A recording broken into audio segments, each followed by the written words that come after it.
क्या हुआ, सीयूईटी में एक्सपेक्टेड स्कोर नहीं आया, अब ड्रॉप लेने का भी सोच रहे हो, लेकिन रुक जाओ। इतना बड़ा डिसीजन लेने से पहले और अपना 1 साल बर्बाद करने से पहले ना ये वीडियो ज़रूर एंड तक देख लो। तो hello guys, this is your channel and I am Janvi, और मैं आपको एक अपने भाई या बहन समझ के गाइडेंस देना चाह रही हूँ और अपना एक्सपीरियंस आपके साथ साझा करना चाह रही हूँ कि आपको ड्रॉप लेना चाहिए या नहीं।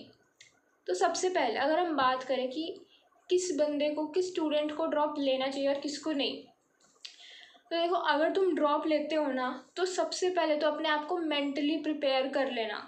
बिकॉज जब तुम ड्रॉप ले रहे होगे, तुम अपने सारे जो भी तुम्हारी स्टूडेंट्स जो तुम्हारी क्लास में थे या तुम्हारे फ्रेंड्स, उन सबको देख रहे होगे, वो सारे कॉलेजेस में जा रहे होंगे, वो सारे मतलब अपनी डिग्रीज़ जो भी उन्होंने परस्यू करना है कर रहे होंगे। कोई बीकॉम कर रहा होगा, कोई बीबीए कर रहा होगा, और तुम्हें ऐसा लगेगा कि ये सब इसने तो ये कर लिया, इसने तो ये कर लिया, और मैं तो अभी भी सीयूईटी पे ही अटका हुआ हूँ। मैंने तो अब तक सीयूईटी अच्छे से क्लियर नहीं किया। और जब तुम्हारे साथ ये सारी चीज़ें होंगी ना, कोई तुमसे पूछेगा कि बच्चे 12th के बाद क्या कर रहे हो, तुम कहोगे मैं दोबारा से सीयूईटी की प्रिपरेशन कर रहा हूँ। या फिर तुम्हारे पेरेंट्स भी तुमको बार बार इसी बात को याद दिलाते रहेंगे कि तुमने सीयूईटी दोबारा देना है या जो भी है। तो मतलब मेंटल स्ट्रेस बहुत होएगा। तो अगर तुम उस मेंटल स्ट्रेस को झेल सकते हो ना तो ही ये दोबारा देना, ठीक है। और अगर तुम सीयूईटी मतलब दोबारा देने का सोच रहे हो, जब उसके साथ तुम और कुछ नहीं कर रहे हो, यानी सिर्फ ओनली जो तुम फुल ड्रॉप ले रहे हो सिर्फ सीयूईटी के लिए ले रहे हो, तो मत करना है ऐसा। तुम सच में बहुत रिग्रेट करोगे। क्योंकि मैंने देखा है काफ़ी बच्चे जिन्होंने सीयूईटी 1 साल दिया, सोचो उनके 800 मार्क्स आए, ठीक है, पहले साल देके, और जब तुम दोबारा देते हैं ना उनके और कम हो जाते हैं। ऐसा काफ़ी परसेंटेज ऑफ बच्चों में होता है, मतलब कि 60-70% बच्चे ऐसे ही होते हैं जिनका जब वो सेकेंड टाइम दे रहे होते हैं सीयूईटी, उनका स्कोर बढ़ने की बजाय ना घट जाता है। बताऊँ क्यों? क्योंकि जब हम दोबारा सीयूईटी देते हैं तो हमारा माइंड ऐसा होता है कि हमको ऐसा लगता है कि अभी तो हमारे पास पूरा 1 साल पड़ा है, 7-8 महीने पड़े हैं, 5-6 महीने पड़े, हम आराम से प्रिपरेशन कर लेंगे, या फिर हमने तो पहले से रिवाइज कर रखा है। और यही कमी होती है जो हमें बहुत पीछे धकेल देती है, और सीयूईटी तो एक ऐसा एग्ज़ाम है जहाँ पे कुछ भी सर्टेन नहीं है। मतलब नॉर्मलाइजेशन होगी, नॉर्मलाइजेशन से तुम्हारा जो स्कोर है अप भी जा सकता है, डाउन भी जा सकता है। मतलब 50-60 नंबर का भी डिफरेंस आ रखा है बच्चों के स्कोर कार्ड में, उनके रो स्कोर और फाइनल स्कोर, नॉर्मलाइज स्कोर में, जब नॉर्मलाइजेशन लगा तो देखो कोई भी गारंटी नहीं है कि तुम सेकेंड टाइम सीयूईटी दोगे तो तुम्हारा स्कोर बढ़ के ही आएगा, घट भी सकता है।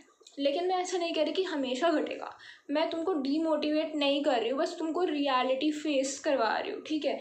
क्योंकि चलो मैं आपको एक बात बताती हूँ, और ये मेरे फ्रेंड के साथ हुआ है। वो मेरा सीनियर था, तो उसका क्या हुआ, उसने पहले टाइम जब सीयूईटी दिया तो उसने कॉमर्स बैकग्राउंड से था वो, तो उसने 4 सब्जेक्ट्स दिए और उसके अकाउंट्स और बिजनेस स्टडीज़ में फुल 100% डाला है। मतलब देखो, 2 सब्जेक्ट में फुल 100% डाला है, लाइक कितना अच्छा स्कोर उसने किया।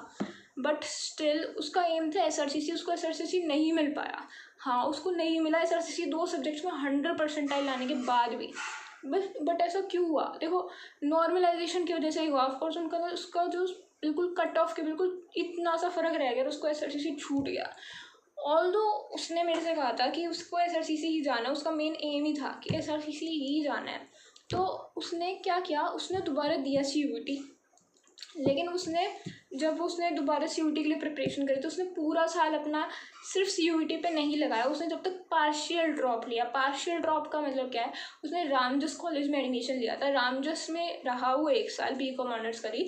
उसके बाद अगले साल उसने फिर से सीयूईटी दिया और उसने 3 सब्जेक्ट्स में इस बार 100% आई और उसका फाइनली SRCC में एडमिशन हो गया। तो देखो, उसके अंदर एक तरीके से बहुत ज़्यादा जज्बा भी था कि हाँ मुझे SRCC में जाना है, बहुत कंसिस्टेंसी से पढ़ा।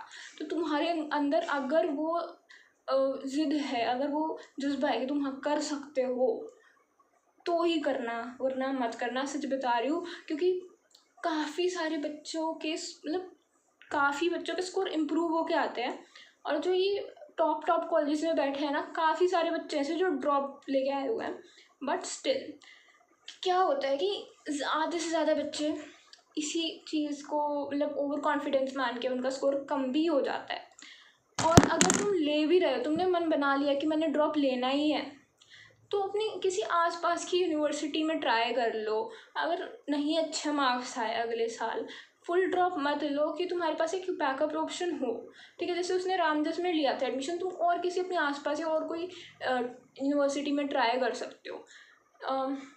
या फिर अगर ऐसा भी नहीं करना है तो और कुछ स्किल्स एनहांसमेंट में अपना टाइम लगाओ। ऐसा नहीं है कि तुम पूरा साल ड्रॉप ले रहे हो एंड ओनली फॉर CUET। ठीक है, दिस इज़ नॉट, बहुत गलत डिसीजन हो जाएगा ऑनेस्टली। और तो और इफ़ तो बाकी मैं यही कहूँगी कि किसी अपने फ्रेंड को देखकर या फोमो में आकर पीयर प्रेशर में लेके मतलब ये डिसीज़न मत लेना ड्रॉप लेना है तुमने या नहीं। तुम बस जब भी ड्रॉप लेना, जब तुम पहचानो कि तुमने इस साल अच्छे से प्रिपरेशन नहीं करी है, जो क्यों नहीं हो पाई है, क्या कमी रह गई, तुम्हें अच्छे से टाइम नहीं मिला, तुमने अच्छी स्ट्रैटेजी नहीं बनाई, या क्या हुआ, और तुम अगले साल वो सारी मिस्टेक्स जो हैं उनको सुधार के एक अच्छा स्कोर लाने के काबिल मतलब बन सकते हो। तुमको पूरा यकीन है अपने आप पे, जब भी ड्रॉप लेना। बाकी अपने आइडियाज़ तुम मेरे साथ कमेंट्स में शेयर कर सकते हो कि तुमने क्या डिसीज़न लेना है, तुमने पार्शियल ड्रॉप का सोचा है, फुल ड्रॉप का सोचा है, तुम्हारी सिचुएशन क्या है, तुम मेरे को कमेंट्स में ज़रूर बताओ। एंड अगर आपको थोड़ी सी भी मेरे से गाइडेंस मिली हो तो प्लीज़ अपनी सिस्टर की तरह ही समझ के do like, share and subscribe to my channel. अपने उन दोस्तों तक भी मेरी वीडियो पहुँचाओ जो अभी भी अपने ड्रॉप को लेके कंफ्यूज्ड हैं। And for more such videos, just stay tuned. Okay, till then, bye bye.